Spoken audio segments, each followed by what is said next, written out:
Alright guys, welcome to day 38, and today we're going to be talking about a philosophy that most of us have probably heard before while growing up. I'm going to be talking about Hakuna Matata, right? And you probably heard this from the Lion King.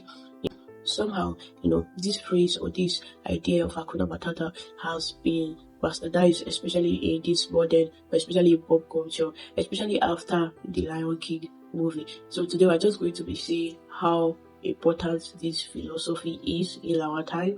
We're also going to be seeing how important, or we're also going to be seeing where it originated from and what it actually means versus what people actually think it is.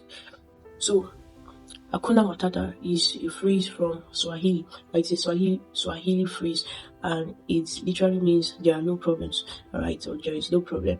And this originated from Swahili, from East Africa, and so it's just like a phrase that they say. Let's say, for example, someone apologizes for something, for an inconvenience, and they're like Hakuna Matata, or someone apologizes for a delay or something, and they're like Hakuna Matata, there are no problems, there's no problem. So notice how that, in this context, you saying Hakuna Matata does not deny the reality of the situation.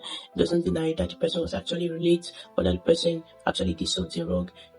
It's trying to communicate that it's okay, right? Don't let this trouble you. Not a big deal, right? Or like we say in this modern time, it's not that deep, right? No problem, and things like that. So it's like an emotional reassurance rather than an existential denial.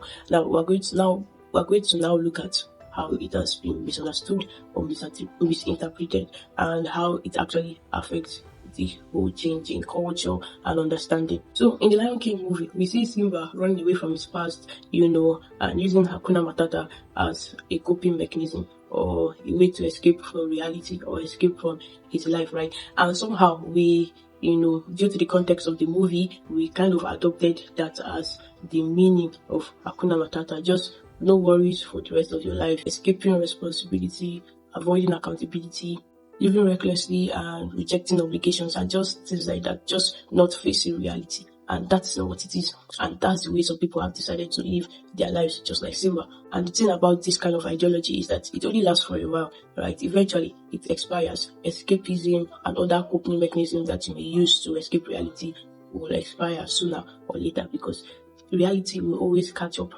So what Hakuna Matata actually means or tries to communicate is not neglect of life or reality. It's actually like a selective concern, because there are things we can control and there are things that we cannot control, but we must continue to engage in this life that we are living. So what that means is that focus on things that you can control, right? And even if it's looking chaotic and everything just looking like a mess, like there's no way out, that is where Hakuna Matata really is really needed, right? Because it's trying to tell you that there are no worries, just do what you have to do, right? And then continue doing what you have to do. It's no problem, right? So it's not denying reality, neither is it running away from reality. You're still doing what you have to do, and even though things are not looking like you would want them to do, you still have this sense of, let's say, peace, right, or lack of anxiety in the process. So if compared to how we usually think of it, like no worries, like just live very carefully, right? Or you just use it as a means to procrastinate or not do what you're meant to do, and that's very wrong,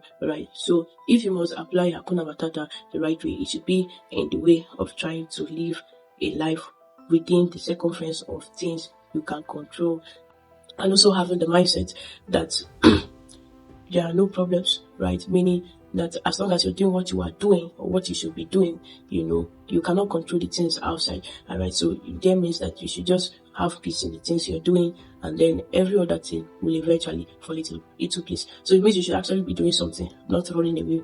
Do something apart from running away. Alright guys, thank you for watching. See you tomorrow.